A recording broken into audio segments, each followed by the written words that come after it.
Hey guys, it's Peter Frey and his wife, Mary. I don't know. I mean, if you're new here, you might not know that. So, is that some good information?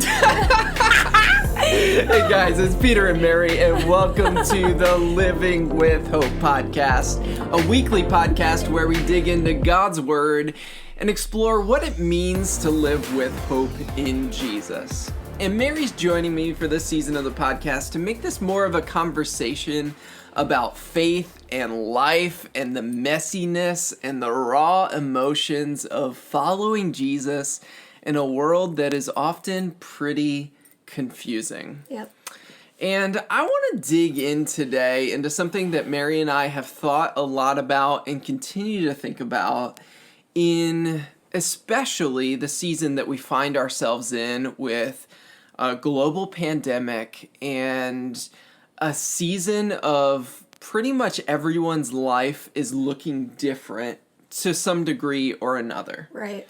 And in that, I think the question of purpose surfaces in a lot of our hearts and minds. I know that often we find purpose in the things that we do, and when those things get changed, we often feel this kind of longing or questioning of what is life? What am I supposed to do with how I spend my time? And if I'm working from home, like, what is my purpose? Or if I'm working overtime and trying to make ends meet, like, there's a lot of questions right now. It's interesting because before the pandemic, we would talk about this in relation to those of us dealing with declining health. And if we come to a place in our life where we have to switch our work or lifestyle.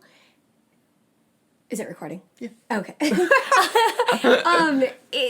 With declining health, if we have to change, like stop working because of our health, then that question of what I do and how my purpose fits together and how what we do doesn't dictate our worth. Yes. And now it is not just those of us with declining health asking these questions or processing these things. It's everybody. It's, people who can no longer go to the office every day, and those relationships with their coworkers have to be different, and like just really all of this. Yeah. I think a lot of that, and what I'm hearing Mary saying in that, is fulfillment in life and purpose go hand in hand, because we feel fulfillment when we feel like we have a purpose. And I think that's part of what is innately human and how God created us in his image. And we're going to explore a little bit in the Word today how God gives us purpose. But sometimes I think we have a warped view of purpose. And the reason I say that is because Mary and I have had to wrestle through that throughout the years. And I think specifically I've learned a lot from Mary as she's had to process decline in her health and feeling like what she once thought was her purpose, life looks different. And so, yes. And how your worth ties into that fulfillment and that purpose. Your worth isn't what you accomplish. Yes. That also ties in. Yes. And so let's dig into that. If I just that was our preface to this conversation, what would you speak into that? And it comes down to, I can only speak from my experience. Yeah, and so share some of that. So I think a really formative, and it's really interesting to think back to this story because in the moment, I didn't realize it was going to be a moment. Like, you don't know in the moment, like, this is the moment you're going to think back on. Isn't that life, though? Yeah, right? Okay, so imagine with me. Go back in time. Okay. I had just finished high school, so it was the summer after my senior year. I was 17, getting ready to turn 18. So I'm a 17-year-old, and I was supposed to be one of the teachers for this mission trip where we were going and teaching kids, like a vacation Bible school type of thing. Yeah. So I get with all my youth group, and we drive down however many hours to this trip. And I was on IV antibiotics at the time. As you can imagine, I was getting ready to go to college, so I was really independent with that sort of thing anyway. So my parents were like, yeah, I mean, you're on IVs, but you can still go on this trip. Like, obviously, you have to keep up with your meds and all that. So we go, and Peter wasn't there because he had already graduated. But long story short, a couple of days into the trip, something went wrong with my port. Something went wrong with the tubing. I have no idea. But blood was coming out. Anyway, I had to not be a teacher. What I had prepared for. I had to stay back at the hotel, take care of my port, reaccess my port, deal with my port, and all of that. And basically, I got to this place where I was like, what? Like, I was supposed to be a teacher. Like, I'm supposed to be sharing God's word with kids. So you thought, this is my purpose. This week of my life is to be a teacher. And now you're stuck in a hotel room dealing with medical issues. So all of a sudden, I'm not fulfilled because I'm not doing what I'm supposed to be doing, air quotes. And what I started to learn was that sometimes, and many times, our purpose, we need to really have a God-sized, take our lens from our human lenses and say, Lord, what is your purpose for me? So here's what happened. One of the evenings, I went with our youth group, and we were down by the beach. And I guess, I don't know if we were all just kind of like doing our own thing or whatever, but I remember I had this exact Bible on the beach that night, and I was reading, and I came to Psalm 57 somehow, because the Lord is amazing. Here's some of what Psalm 57 says. You can read the whole thing, but I'm going to read a few verses. Be merciful to me, O God, be merciful to me, for in you my soul takes refuge. In the shadow of your wings I will take refuge, till the storms of destruction pass by. I cry out to God Most High, to God who fulfills his purpose for me. It goes on to talk about how his soul was in basically like despair, and he was in a really tough time, the author of this. And later in the psalm it says, my heart is steadfast, O God, my heart is steadfast. I will sing and make melody. For your steadfast love is great to the heavens, your faithfulness to the clouds. Let your glory be over all the earth. And that reality of he will fulfill his purpose for me. And yes, my soul is in turmoil and I don't understand what's happening. And yes, he is faithful. And that's a classic psalm expression of, here's me proclaiming what I believe is true, and here's what I'm seeing in my life. Yep. We talked about this last week on the podcast with Psalm 73. Here it is in Psalm 57. This honest wrestling. And so if you're in a place today, this is just kind of a side note of wrestling through, I have something I believe, and when I look at my life, I'm struggling with that connection. The Psalms are so helpful in connecting the head and the heart, connecting truth and experience. And there on the beach that night, as you processed this Psalm 57 verse 2, the Lord will fulfill his purpose for me, how did that experience and that week help reframe your thinking about God's purpose? Well, first it brought peace to me. I was reading to God who fulfills his purpose for me, and I felt like, okay, even though I don't see it, he will fulfill his purpose for me. So even though I thought my purpose was to come and be a teacher, what he was doing in my heart was so much deeper than just come and be a teacher, check it off the list, move on. It was like he was starting to show me, and that he was starting to help me reframe, which we talk about so often. Let's reframe how we're looking at this. And I'm just so grateful. I have gone back to that moment and that lesson that he started to teach me at that moment. I've gone back to it so many times. And that was in, that was in 07. 2007? Mm-hmm. Yeah, that makes sense. And here we are, 13 years later, and Mary and I have seen God kind of replay some of that lesson in our lives, in our married life.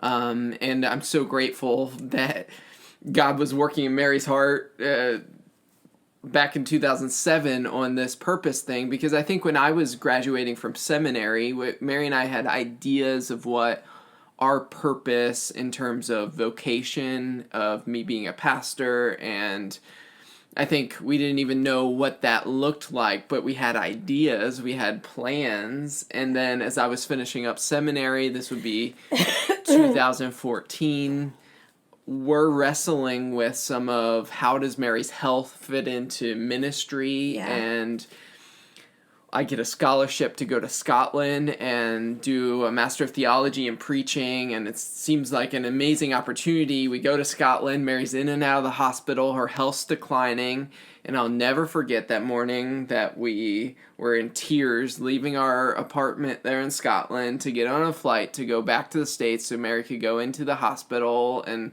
where she would stay for a month, and it was a hard moment in our lives, because it was, again, this is what, God, I thought you brought us here for this purpose, and now life is looking very different than what I thought your purpose was. And I remember that morning so distinctly reading together Psalm 57 in tears. I cry out to God Most High, to God who fulfills his purpose for me. And I remember praying, God, I don't know what that purpose is, but we trust you. We board the plane, we go back to Boston, Mary's in the hospital, she stays there for a month, and I end up, before Mary gets discharged from the hospital, I fly back to Scotland so that I can pack up our things and spend a month finishing my coursework and writing my dissertation. And I'll never forget walking back into our apartment a month after we had left. The same Bible. This same Bible is sitting on that white couch that we got from IKEA, and it has Mary's Mist nebulizer sitting on the Bible, and it's open to Psalm 57. And I read Psalm 57 verse 2. I cry out to God Most High, to God who fulfills his purpose for me, and I just wept. And again, I said, God, I don't know what your purpose is, but I trust you. And I think that was a pivotal moment and season in my life where I started to learn that my plans and God's purposes are often two different things. And sometimes they align, and sometimes I have to realign my plans to God's purposes. And when we talk about living with hope and walking by faith in some of this, a lot of this is reframing how we look at a situation with the eyes of faith, with the eyes of hope in Jesus. And what that does is it starts to see that our plans are that. They are our plans, and God's purposes will not fail. And he invites us to be part of that. And so what that allows me to do is not be in despair when my plans are coming to nothing. Yeah, I was going to say, one of the things that having to come to a place where I say, okay, I don't understand, but I know that God will fulfill his purpose, brings an ability to have peace when the inevitably life plans change. And I think that's what Yeah. aligns with what you were just saying. Yeah, it's that I don't have to despair because I know that there's something bigger than my plans. There's something bigger than this, what seems like a detour in my life. I know that God is doing something. Yeah. And I know that it's often kind of trite. If you've been around Christian circles, you've probably heard Romans 8, verse 28, that we know that God is able to work all things together for the good of those who love him and are called according to his purpose.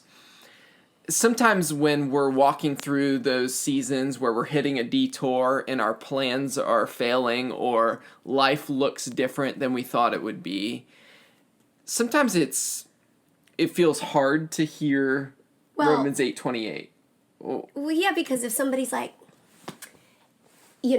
so to pretend like you're having a hard time. Like Okay, your I'm wife having a is really sick. hard time. My wife is sick. Well, the Lord's going to work it all together. So you're going to be okay. That's a different... Yes. That's when it's hard to be like, well, I mean, we have to validate that, like, we're walking through hard stuff. Yes. And I think, again, that's where the Psalms are so helpful in expressing the honesty of the hardness of this. But as you hear the truth of Romans 8:28, how have you seen that in your own life, and has that been an encouragement to you? Yes, and it was that was one of the scriptures in my Bible study this morning. No way. Yeah, way. Way. God is good. So there's also... Let's talk about the nuance. So he works all things. Can you pull up or open up to that? Yeah. Can you pull that up? Romans 8. Right here. And we know that for those who love God, all things work together for good.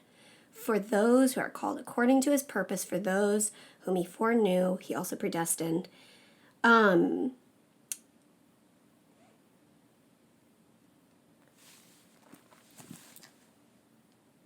Just like having a bigger view than...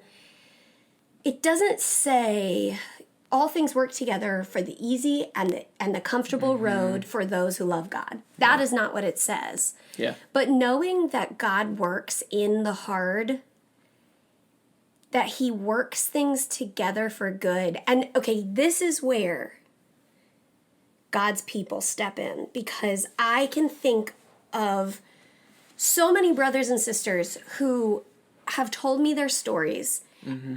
In the hardest of the hard, they saw how God was working. And that helps me when I'm in the midst of things that I can't see it. Lord, I know you're good. Lord, I know you will work, you will fulfill your purpose for me. But in the midst of it, it can get so cloudy and dark. And hearing the stories of other people who have walked through the cloudy and the dark, and have been able to point to this scripture, Romans 8:28, and say, he worked all things together for good.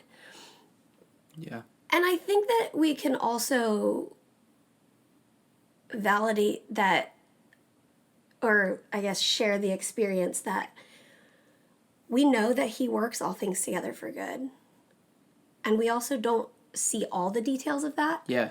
Or often we don't see it this side of eternity. Right. And that's a very real aspect. Hebrews 11 is an amazing chapter in which it lists heroes of the faith throughout the Old Testament, these people who lived with faith in the promises of God. And toward the end of Hebrews chapter 11, it says, all these died not fully receiving what their faith was in. In other words, we walk with faith. We walk with the belief that God works all things together for good. And yet, we don't always see that or experience that on this side of eternity. And so in that, we walk with this confidence. We walk with this peace. We walk with this realization that one of the things Mary and I often say, God is able to take the most hard and hurtful things in our lives and use them for good and redeem them. And that isn't that the message of the cross? That God, I mean, at the center of the Christian faith is this belief that God died in our place to take the punishment for our sin, for our disobedience and our walking away from the life that he designed for us. And he dies, something that from all worldly standards is foolish, and he raises from the dead and brings victory over defeat. And so the message of the cross is that God is able to redeem the most hard and hurtful things in our lives. And this is the message of Romans 8:28, that he's able to use them for good, that there's this interweaving of the detours in our lives, of the moments when our plans fail and God's purposes prevail. And in that, we don't always see it, but he's at work. And like Mary said, it's the stories. This is one of the reasons we're doing this podcast. One of the reasons we put our lives on YouTube is to be one of those stories that say there is more to the surface of pain and suffering. There's more beneath the surface. Yeah. God is doing something. Mm-hmm. And like we've been saying, Mary and I don't always see that. And even in this current season of we're trying to be careful and stay home and we're not seeing a lot of people, it makes us say, okay, so what is our purpose and what is God calling us to? And I think one thing about purpose, as we think about looking at it through the lens of God's word and the lens of following Jesus, is that we often think about purpose in terms of our position or the work that we do. And I want to say that purpose is, as God designs it, is bigger than a position or a job title. Or even it's bigger than the influence we have or the people we know. And one of the things that God has done in my heart as I've looked at the scriptures, and it says in 1 Corinthians 10:31 that whatever you do, whether you eat or drink, do it all to the glory of God. I start to see that my purpose is bigger than the influence I make in this world. My purpose comes down to a posture of my heart in how I live my life. And so what that does is it shifts our mind away from positions and titles and where our office is or who we know and who our life is touching. And it starts to really go inward to, this is simply a posture of my heart. Yeah. And as you think about even chronic illness and times when you're sick, how does that shift from position to posture? How is that helpful, or how have you processed that?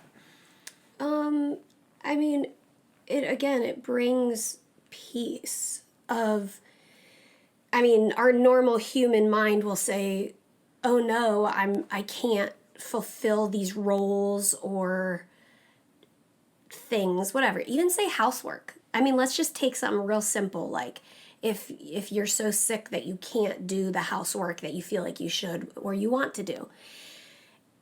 That doesn't, that's not where my purpose ultimately lies. And so being able to confidently say, even as I sit in my bed in the hospital, unable, quote unquote, to fulfill the things I want to do.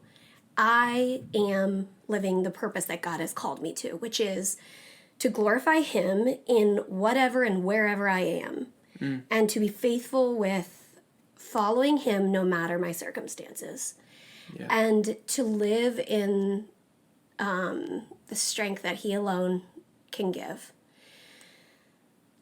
And that can just bring kind of a deep sigh of gratitude. Yeah. And for me, it's often like, okay.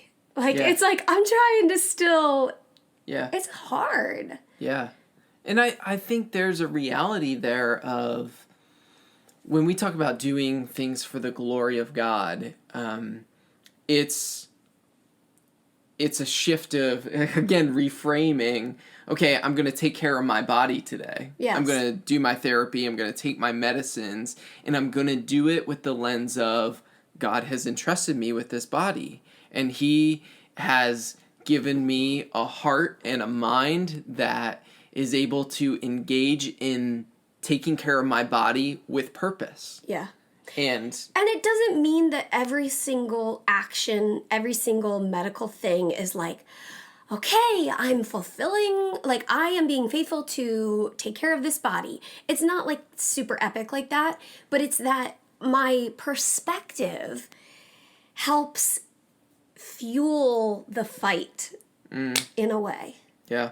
So then every once in a while, when I have that thought like, ooh, I really don't want to do sub-QIG later today. It's just one of those things. I love how 1 Corinthians says it. Whether you eat or drink or whatever you do it all for the glory of God. And that's just like a mundane thing. Eat or drink. Like these everyday routine things can be an act of worship. And in viewing our lives through that lens, we start to see that purpose isn't the things that we do, but it's the posture of our heart in the things that we do. And there is a deep fulfillment in walking in that kind of framework where whatever we do, whether we eat or we drink, we do it all to the glory of God. That's a posture of the heart, not a position in this world. And one of the things that is going to kind of attack our hearts and our minds in this is we want to feel worth in accomplishing things. And the God of the universe is saying, I want you to feel your worth in your relationship with me. And so whatever you're doing, whether you're taking care of your body, whether you're simply surviving today, do it for the glory of God. And there is purpose and fulfillment in there, and it's hard, and it's messy, and it's raw, and there will be tears. But we come back to Psalm 57 often and say, I cry out to God Most High, to God who fulfills his purpose for me. And I just want to close with a prayer that I thought was just so helpful for me. It comes from a little book called Every Moment Holy. Our lives are so small, O Lord, our vision so limited, our courage so frail, our hours so fleeting. Therefore, give us grace and guidance for the journey ahead. We are gathered here because we believe that we are called together into a work we cannot yet know the fullness of. Still, we trust the voice of the one who has called us. And so we offer to you, O God, these things, our dreams, our plans, our vision. Shape them as you will, our moments and our gifts. May they be invested toward bright, eternal ends. Richly bless the work before us, Father. Shepherd us well, lest we grow enamored of our own accomplishment or entrenched in old habit.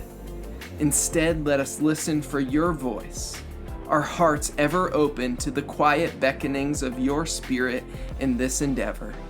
Let us, in true humility and poverty of spirit, remain ever ready to move at the impulse of your love in the paths of your desire.